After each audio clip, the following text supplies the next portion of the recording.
Hello everyone, I'm Kristen. 오늘 선생님이 선택한 그림책은 주만지입니다. 자, 이 이야기는 조금은 으시시할 수도 있고 깜짝깜짝 놀랄 일이 많을 수도 있어요. 자, 이야기 속으로 같이 들어가 보겠습니다. Let's get into our story.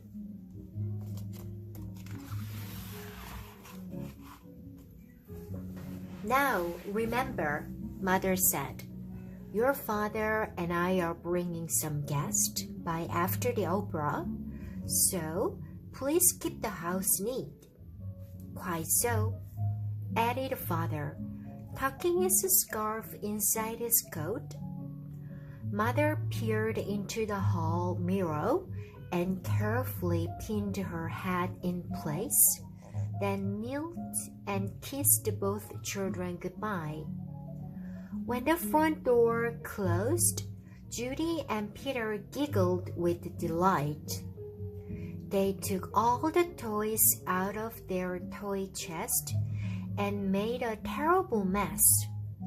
But their laughter slowly turned to silence till finally Peter slouched into a chair.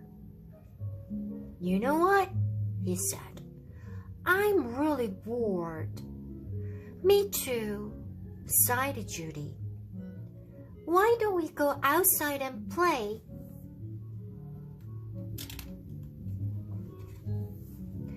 Peter agreed, so they set off across the street to the park.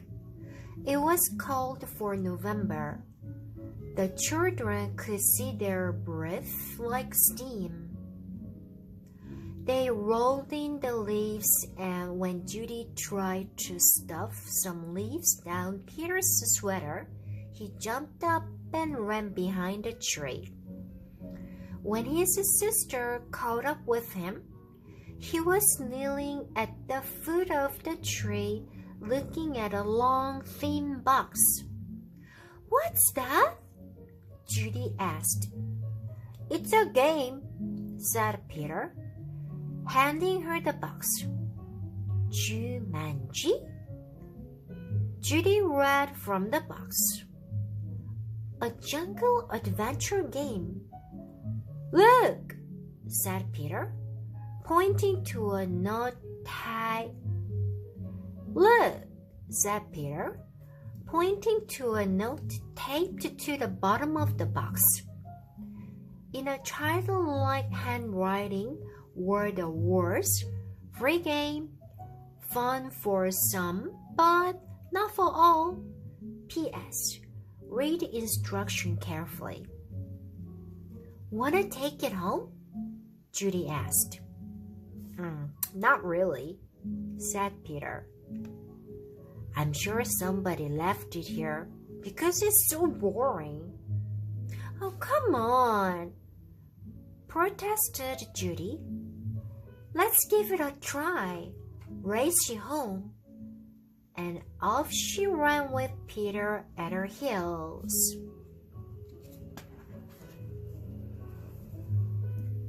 At home, the children spread the game out on a card table.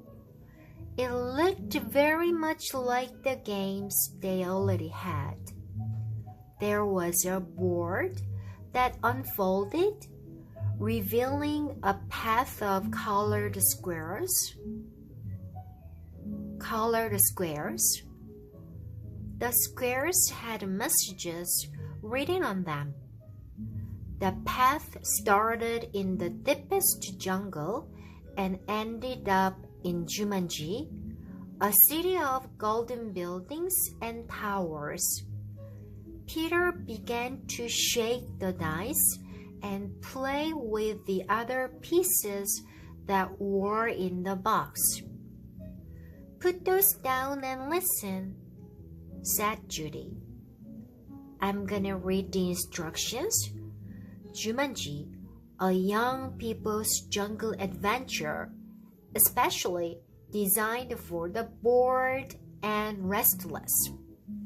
A. Player selects piece and places it in deepest jungle. B. player rolls dice and moves piece along path through the dangers of the jungle. C. First player to reach Jumanji and yell the city's name aloud is the C. First player to reach Jumanji and yell the city's name aloud is the winner. Is that all? Asked Peter, sounding disappointed. No, said Judy. There is one more thing, and this is in capital letters. D. Very important. Once a game of Jumanji is started, it will not be over until one player reaches the Golden City.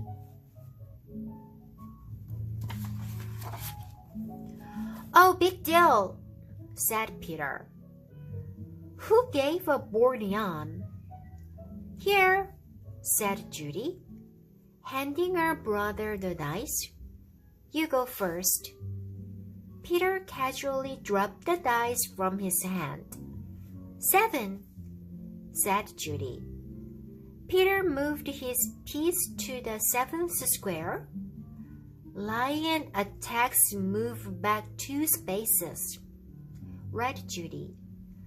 Gosh, how exciting, said Peter in a very unexcited voice. As he reached for his piece, he looked up at his sister. She had a look of absolute horror on her face. Peter, she whispered. Turn around very, very slowly. The boy turned in his chair. He couldn't believe his eyes. Lying on the piano was a lion, staring at Peter and licking his lips.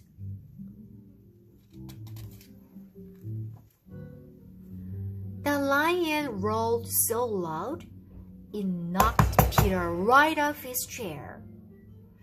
The big cat jumped to the floor. Peter was up on his feet, running through the house with the lion a whisker's length behind. He ran upstairs and dived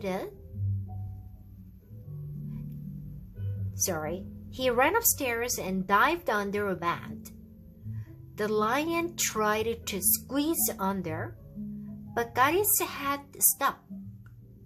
Peter scrambled out, ran from the bedroom, and slammed the door behind him. He stood in the hall with Judy, gasping for breath. I don't think, said Peter, in between gasps of air, that I want to play this game anymore. But we have to, said Judy as she helped Peter back downstairs. I'm sure that's what the instruction meant. The lion won't go away until one of us wins the game.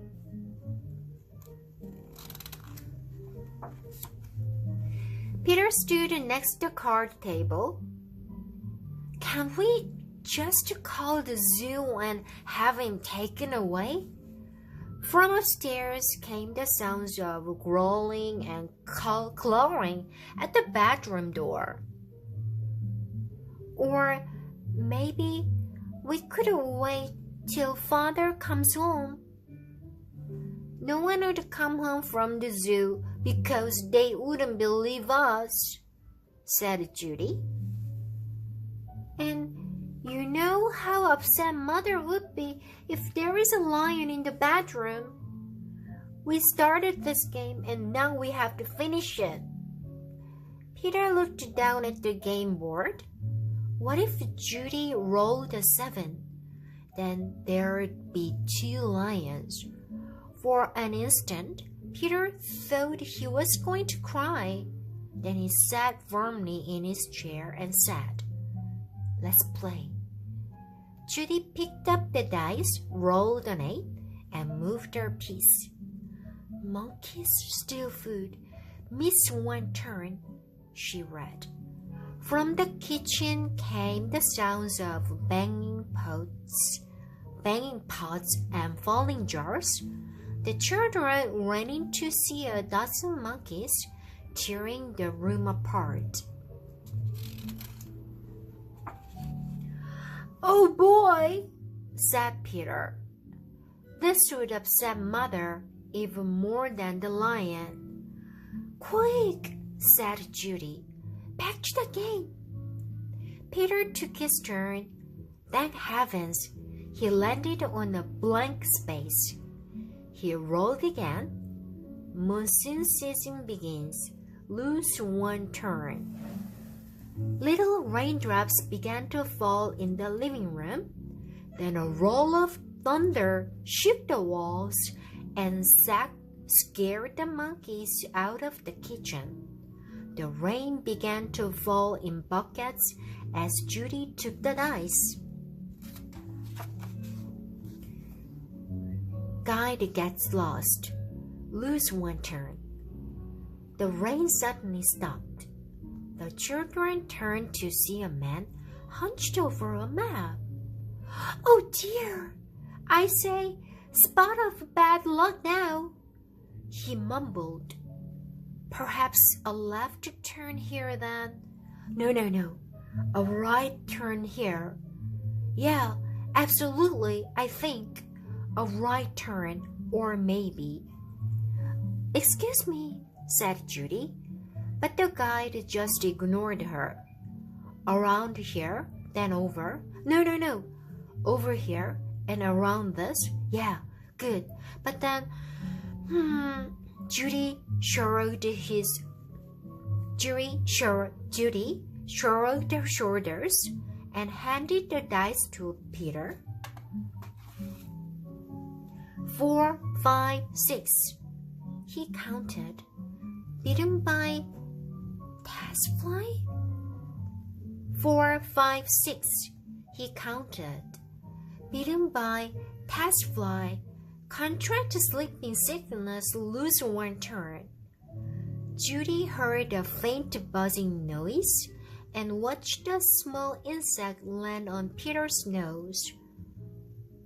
Peter lifted his hand to brush the bug away, but then stopped, gave a tremendous yawn, and fell sound asleep, his head on the table. Peter, wake up!" cried Judy. But it was no use. She grabbed the dice and moved to a blank. She rolled again and waited in amazement. Rhinoceros snapped, "Go back 2 spaces." As fast as he had fallen asleep, Peter awoke. Together, they listened to a rumble in the hallway. It grew louder and louder. Suddenly, a herd of rhinos charged through the living room and into the dining room, crushing all the furniture in their path. Peter and Judy covered their ears as sounds of splintering wood and breaking china filled the house. Peter gave the dice a quick tumble. "Python sneaks into camp. Go back 1 space." Judy shrieked and jumped up on a chair. "Over the fireplace," said Peter. Judy sat down again, nervously eyeing the 8-foot snake that was wrapping itself around the mantel clock. The guide looked up from his map, took one look at the snake, and moved to the far corner of the room, joining the monkeys on the couch. Judy took her turn and landed on a blank space. Her brother took the dice and rolled a 3. "Oh no," he moaned. "Volcano erupts. Go back 3 spaces." The room became warm and started to shake a little. Molten lava poured from the fireplace opening. It hit the water on the floor, and the room filled with steam. Judy rolled the dice and moved ahead. "Discover shortcut. Roll again." "Oh dear," she cried. Judy saw the snake unwrapping himself from the clock. "If you roll a 12, you can get out of the jungle," said Peter. "Please, please," Judy begged as she shook the dice. The snake was wriggling his way to the floor. She dropped the dice from her hand. 1 6, then another. Judy grabbed the piece and slammed it to the board. "Jumanji!" she yelled as loud as she could. "Jumanji!" The steam in the room became thicker and thicker. Judy could not even see Peter across the table. Then, as if all the doors and windows had been opened, a cool breeze cleared the steam from the room. Everything was just as it had been before the game. No monkeys, no guide, no water, no broken furniture, no snake, no lion rolling upstairs, no rhinos. Without saying a word to each other, Peter and Judy threw the game into its box. They bolted out of the door